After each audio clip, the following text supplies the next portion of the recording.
Ladies and gentlemen, can I please have your attention? I've just been handed an urgent and horrifying news story, and I need all of you to stop what you're doing and listen. I am that dude, Bodkins. Yeah, DP lost it, Steve. Yeah. Right, where he's wondering, he's like, I Patty to patty. He won style, like no weight classes. Yeah, basically, like I snap. said, there's been a couple guys that are like, It's ridiculous. No way. There's nobody else out there. He's your guy. That's just not my mentality, bro. Like, Yeah. Leave the ladder down. That's my always like, hey, somebody helped you out. Why not help somebody else out? Return. Give a big round of applause for the one and only Bodkins Show. Or bringing Craig Counsell down the interstate in a move unexpected. I had people. I'm going to repeat that again, folks. I didn't stutter. Welcome to the Bodkins Show.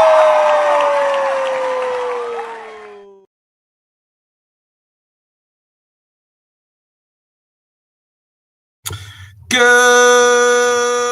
evening, everybody. Welcome to another great episode of the Bodkins Show. I am, of course, your boy Bodkins, the host of the show.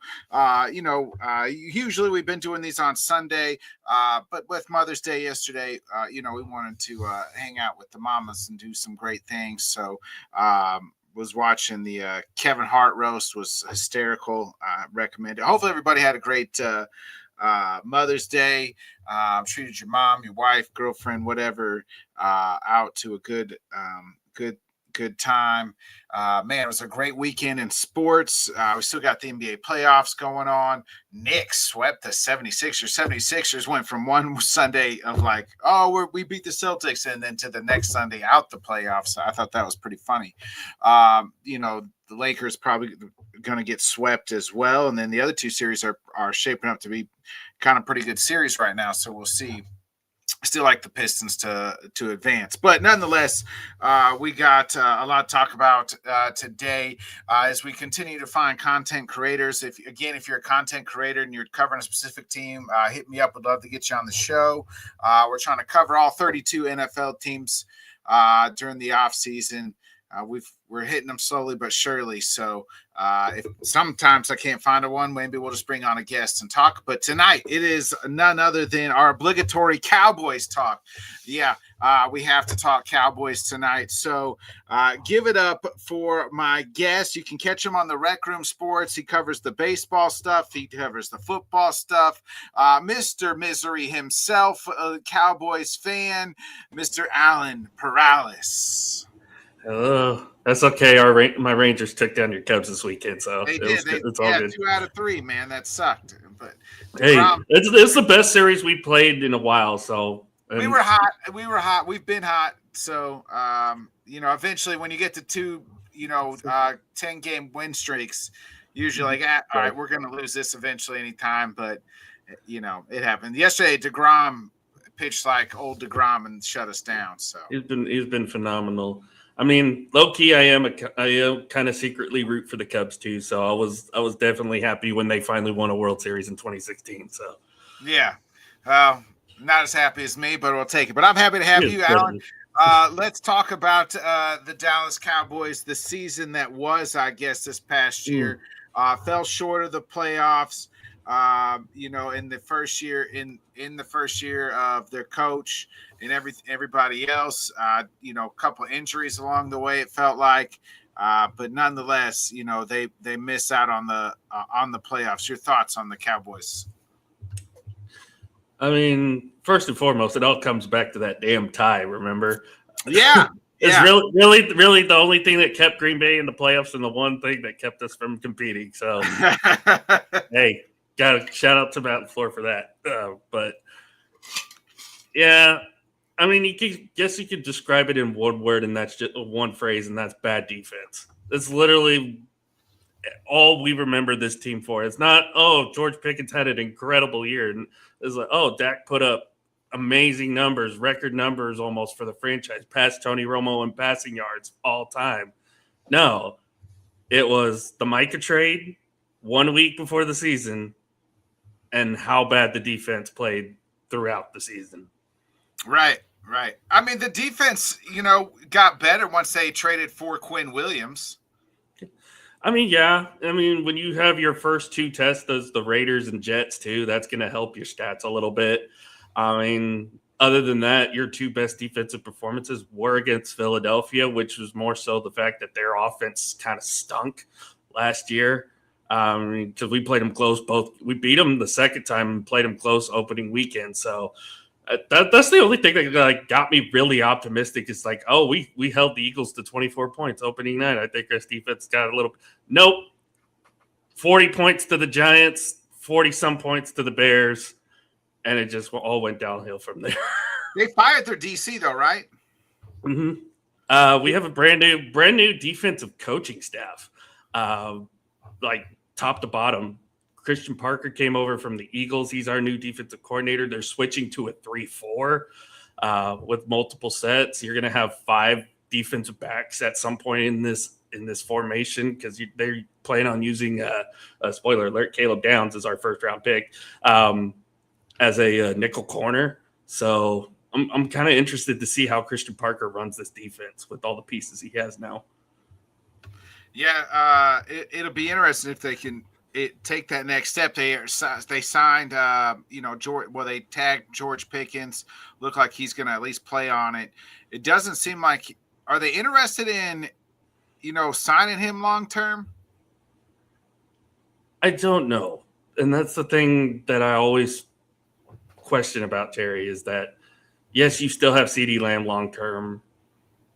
I mean, history shows you essentially don't need a superstar second wide receiver to have success, but it's nice. It's a nice option to have. You still have a lot of guys you're probably going to have to pay, especially on the offensive line, because it looks like Tyler Booker's going to end up getting an extension with how good his rookie year was. I mean, if he continues that anyway, and then there's a whole. It's a whole list. It's a whole list you got to figure out. Obviously, fans want to keep him around because he's just been so impactful this past season on offense. And him and CeeDee make a great tandem, and they work well together. And it seems like George is actually having fun playing football in Dallas right now. So I'd like to keep him personally. I don't know if we'll be able to. That's my thing. Yeah, I mean, the money's already tied up. You already paid Dak. You got CeeDee Lamb. You paid CD. So it's just like, can they – it depends on what, he wants to meet, what Pickens wants to do. What did you make of your guys' coach? His name's escaping me. Brian Schottenheimer. Yeah, Schottenheimer. Schotty, that's right. Schotty's kind of first year at the helm here in Dallas. I love what I saw from Schotty this past year.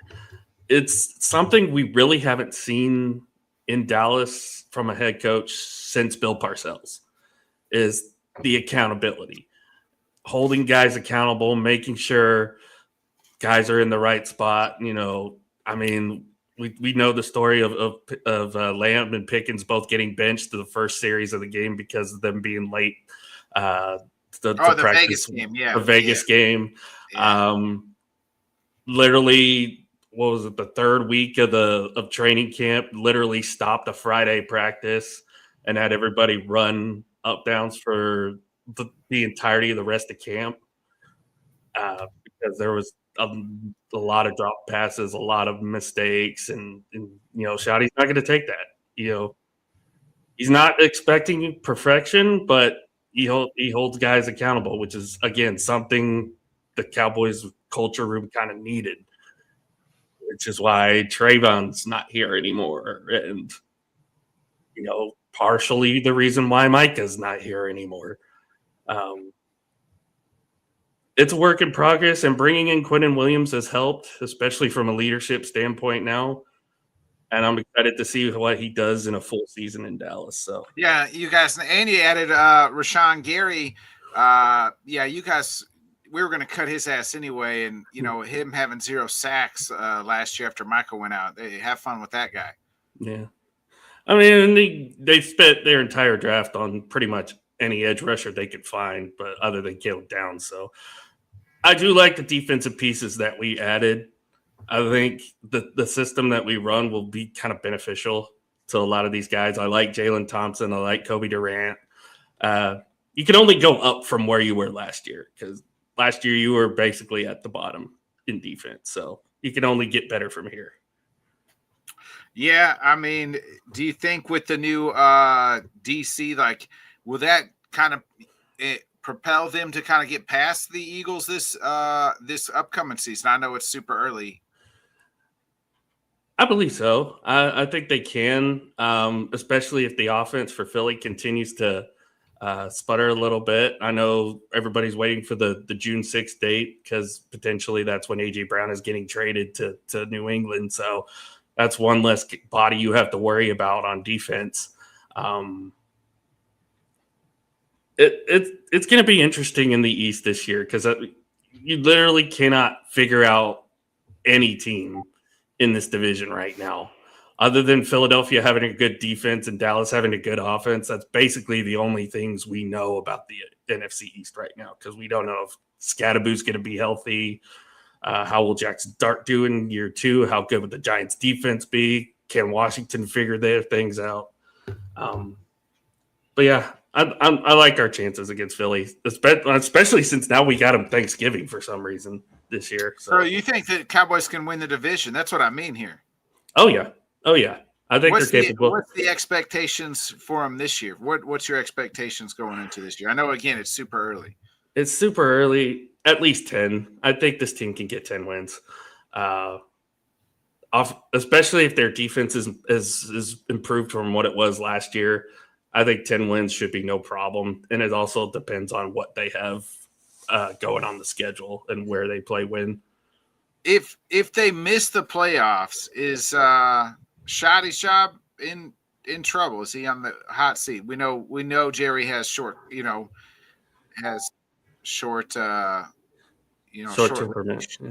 Yeah, well, he's short leash on his coaches. I don't think they would let him go, but I think he would be on the hot seat if they're not a playoff team this year. Okay. At the very least. Okay. If I know the Cowboy fan base like I do, there's going to be a lot of agitated people if we don't make the playoffs. Yeah. I mean, that's for sure. I could see that. Definitely. I think he could be gone. I mean, he has to win like at least 8 wins, right? Like, or 9. I mean, if you win 9 and miss the playoffs, I think that's okay. But if you're anything less, 6 or less, he's gonna, like, I could see Jerry firing. Yeah, 6 or less. Yeah, I could see that happen too. I think if you're around the 8 to 9 win ratio, I think that's good enough to stay. Obviously, you want to be a playoff team and you want to compete in the playoffs.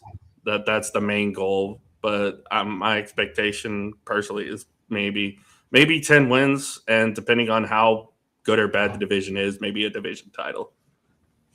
Yeah. I mean, the division's going to get interesting. I mean, the Giants, I think, will be vastly improved. Who knows what the Commanders will be like, and who knows? I think the Eagles will bounce back, but with the trade, if they trade A.J. Brown, that's one less piece for them though. So it's a little open, but who knows what the Cowboys will do? It'll be interesting. Yeah, especially if the offense continues to play like it does. I think you'll get CD more involved, especially around the second half, because he kind of fell apart there at the second half of the season, which didn't help matters. But hopefully, injury to him, hopefully Pickens will stay healthy and, just have a good year. Just have a 9-10 win season. Prove that you're one of the best offenses in football, and hopefully the defense is improved. Yeah.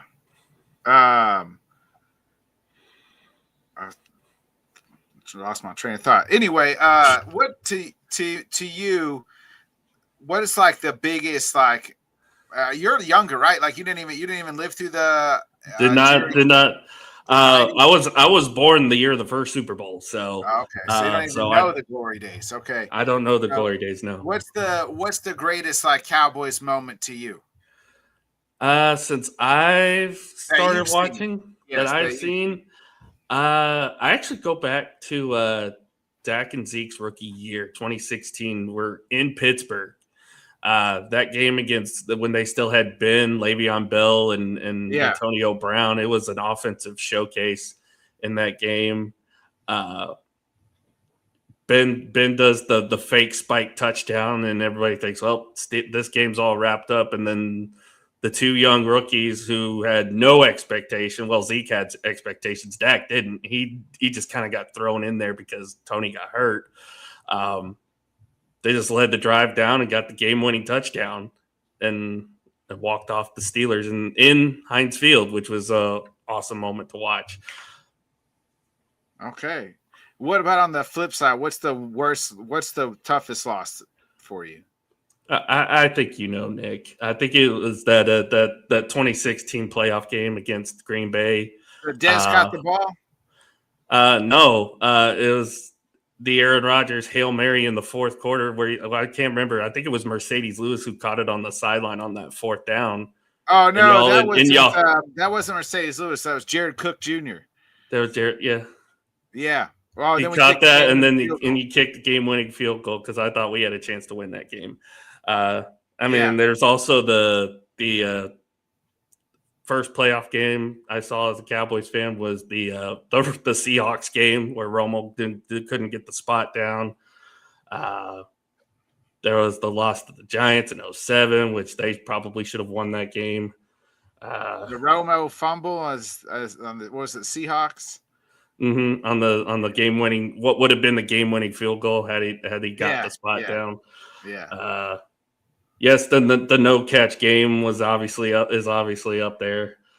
It would probably have to be the Seahawks game though, because I look back at that game in that postseason. I was like, if we win that game, we're definitely going to the Super Bowl because the NFC was not a challenge that year. Yeah. The NFC was way down, and there was a lot of teams that were I think Carolina just kind of fluttered out, didn't even get back to the postseason, if I remember correctly. So it was like Seattle just kind of lucked their way into that Super Bowl. So yeah, then they lost to the Steelers. That's the year they lost to the Steelers. And imagine if that Super Bowl was Steelers Cowboys again, how big that would have been.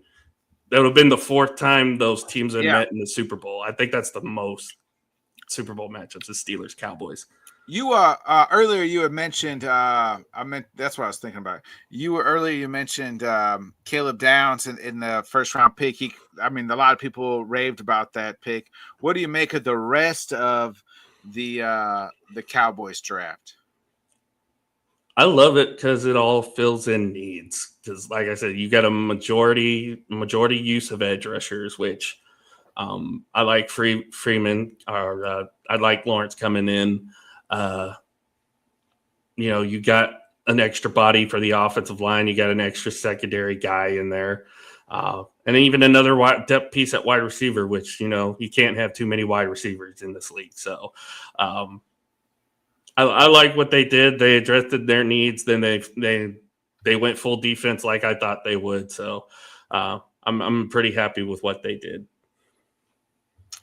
Alan, let's get to the only true segment I have on the show. It is the Mount Rushmore of Cowboy fans. Now, my caveat is always like it's the ones that you have to see and have played.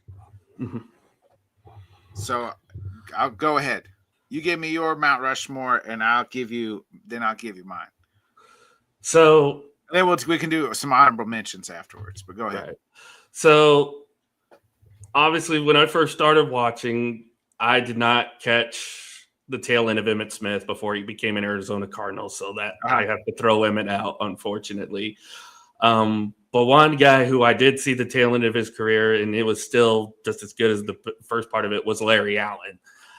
So I definitely would have Larry Allen on there, one of the best guards of all time, if not the best guard in Cowboys history. Okay.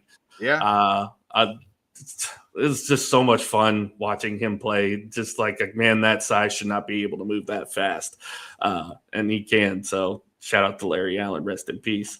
Jason Witten, obviously, is on there. One of probably, if not the greatest tight end in Cowboys history. Now tight ends coach for the Oklahoma Sooners, which I'm 2 miles by the way, 2 miles from OU Stadium. So Nice. that's been pretty cool since I've moved to Norman. So we essentially traded Josh Heupel for Jason Witten. Sorry, Sam.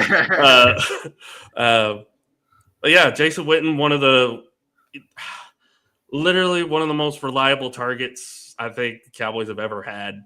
Yeah. Anytime you needed a big play to happen, you always look for number 82.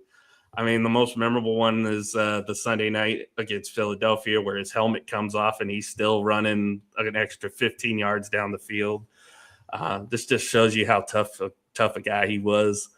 DeMarcus Ware, I think, is one of the better defensive players in our history, in NFL history, that doesn't get really talked about as much for just how impactful he was on defense. The game I always remember was his final year in Dallas.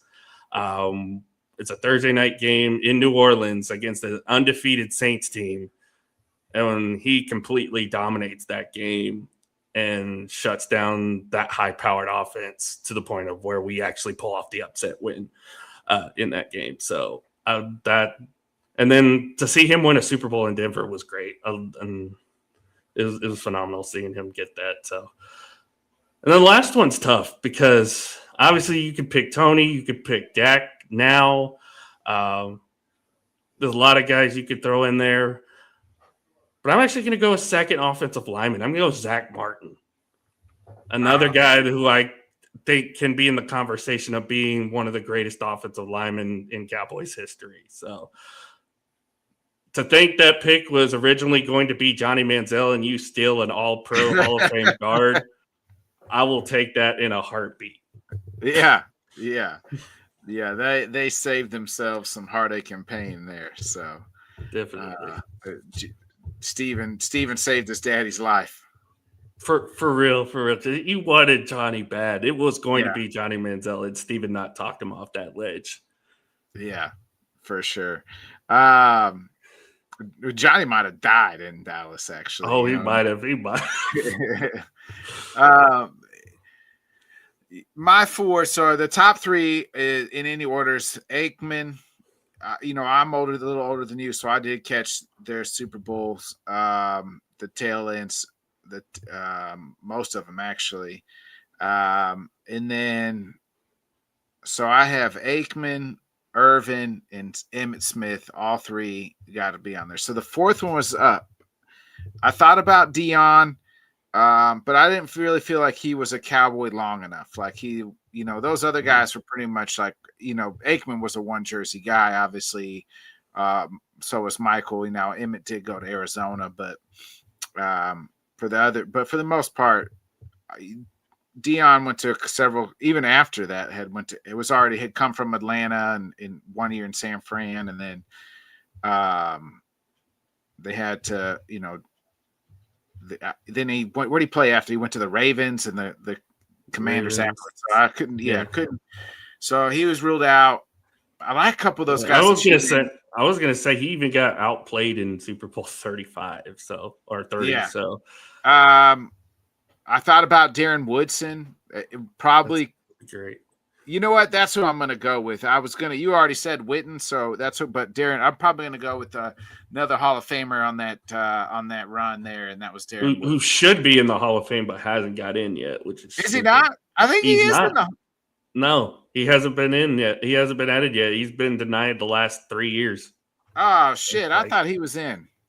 I think the latest one we got was just Drew Pearson, which took them forever to add him in. So, but he's on the Cowboys. Right? Oh yeah, he's definitely in the Ring of Honor. He should be in the Hall of Fame though. I thought he was in the Hall of Fame. I'm upset about it. I feel like he should have gone in this year, but it is what it is. You mentioned your Boomer Sooners. How good are they going to be this year? They were winning. I mean, until old boy their quarterback broke his damn thumb. They were having a good year last year. I mean, Mateer's looked, from what I've heard, he's looked fantastic.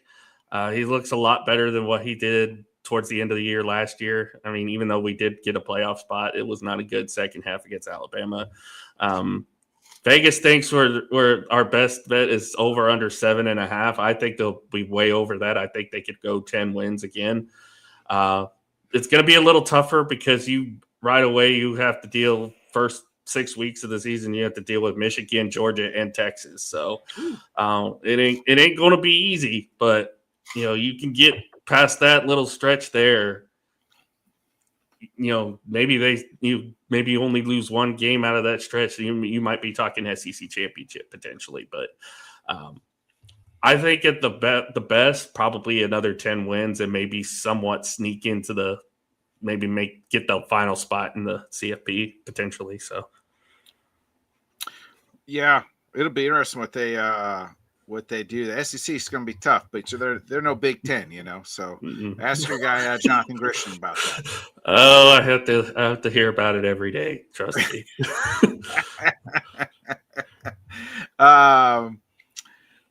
What do you? The Thunder winning this damn thing back to back?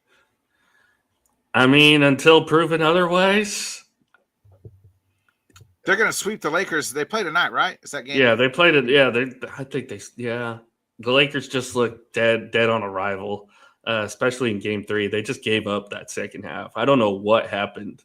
They still want to complain it on foul baiting and merching, but need to remind Laker fans that they outshot free throws in that Game 3 by 15. So, yeah. The spread's come down. It's only 12.5 now. Because they think it's going to be a close game, which I understand that Lakers are fighting for their playoff lives. Yeah. I have a feeling that if it gets ugly early, then the effort's just going to go way down. Who would you rather play, the Wolves or the Spurs? I kind of want to play San Antonio just to prove a point that we can beat them. But I thought, honestly, match up better against the Wolves. It's probably a better matchup because Wemby's been very, very good against us this year. Yeah. It'll be tough, though. I think it would be tough either way. I still think OKC would come out on top, but I think if it's the Spurs, it goes 7 for sure. Because that's just those series. Like, I'm sure the NBA wants that to become a rivalry now. San Antonio OKC. So yeah, I think the winner. I've said this before. The winner of the finals is coming out the West. Like one of those 3 teams. The Thunder or Spurs, the Wolves.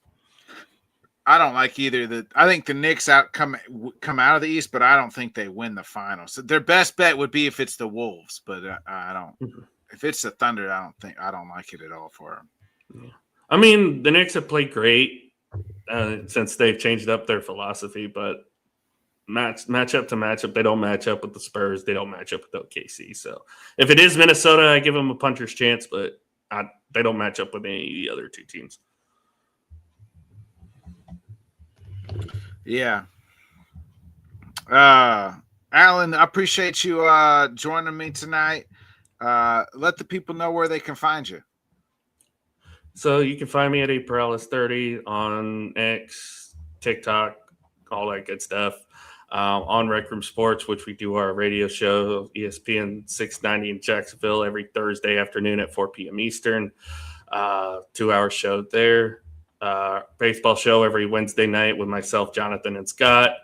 In the Hoop every Friday night, which is the NBA show. The betting show on Saturday with me, Tanner, and Scott, which that'll be usually at 10:30 Central a.m. So if you want to check that out. And then a bunch of other stuff that I do here and there. Also on the Mat, which is now on Sam's channel. So if you're a wrestling fan, check that out too. Yeah, I thought, speaking of wrestling, I thought Backlash was pretty decent. It was pretty good. It wasn't the best, but it had a good flow to it. It had a great, majority of the matches were really good. I loved the Asuka Io was the best match to me. It was a great match. Although I did love Seth and Braun. I thought that was a good physical match. Overall, it was a pretty solid pay-per-view, and I was happy with it. Yeah, I thought it was predictable as far as like who was going to win. Like I didn't but yeah, I thought it was good. But they can continue. Obviously, I think that looks like they're going to continue this Roman in Fatu rivalry. Mhm. So I think that'll be interesting. And you've got 2 events coming up in the next couple weeks. So yeah. We'll see what happens there. It's a good storyline, though. I like to see what happens. And then on the SmackDown side, you had Cody and Gunther. Like that's probably going to be a good one. They need to figure out some things because, like, where's LA Knight? They need to figure the writing team out on SmackDown. Like, it's really the only thing holding it back. It's like the matches haven't been bad. Just the writing of SmackDown in general has just been horrible for like almost the entirety of the year. Yeah, I'd probably agree with that. Raw has been the steadily better show for a while. Definitely. I didn't really like this whole gingerbread man thing with Trick and Sammy. I didn't really feel like that was kind of cheesy. It was kind of cheesy. I mean, I get it. Wrestling's supposed to be cheesy and fun, just like the Danhausen in the the mini. I get the Danhausen stuff. That's supposed to be what it is, but yeah. But I don't need Trick and Sammy are too good, and like they should have just inserted Carmelo Hayes. Like, where's he been at since Mania? Because he lost the title to Sammy, and it's like where's also LA Knight been since Mania? We haven't really seen him, so it's just like where the hell are some of these guys? What's creative doing here? I mean, they're probably going back to 2-hour SmackDown too, which is they are, which will be better. So, but flow wise, it'll be better for sure. Yeah, it's probably that's why I didn't really mind. Like I understand them laying off people. A lot of the people they laid off, I really wasn't surprised. The only person I was surprised was not Io Scott, but Kairi Sane, because she was in the middle of something. The Wyatt Six, I never felt like without Bray they were ever gonna be anything. Like Bo is not. He's not as charismatic as his brother or anything, like as good as a wrestler. Like, you know what I mean? Like I just felt like they were kind of dead. Yeah. It doesn't help that you've been stuck in a 5-month-long feud that didn't really break out either. Right. So. Right. Yeah. Over a lantern thing. And then like the MFTs, like the guys that they cut from there, like, okay, the 2 guys that they keep, you knew they were going to keep. And then the other 2 guys, like, there was nothing there for them. Yeah. It is what it is. That's the tough part of the business sometimes is you got to make the necessary changes. Yeah. And, people can complain about TKO all they want. Hell, I do it half the time anyway, but I do. I'm a UFC and a WWE fan. So I have, they get you both ways. They get you both ways. Yeah. All right, folks. Alan, I appreciate you joining me again tonight. It's been a pleasure, my man. Talking obligatory Cowboys talk. So I'll be back. Gotta get the ratings up somehow. Amen to that. I'll be back Wednesday night. Me and Bobby Blunt's be talking some UFC 328. It was a packed card this past Saturday. It was incredible. Sean Strickland with the big win. We'll also talk this Netflix Ronda Rousey, Gina Carano card, which happens on Saturday night. Plus, we got Milky Costa versus Arnold Allen, which will be an absolute banger on the UFC side. So, man, me and Bobby probably going to go for 2 hours on Wednesday because it's going to be an absolute banger show. A lot of good fights coming up. Yeah, a lot of great things. So be a friend, tell a friend, folks. Like, subscribe, share. We'll catch you next time. Thanks so much for joining us, and until next time, let's talk sport, friends. Thanks for watching.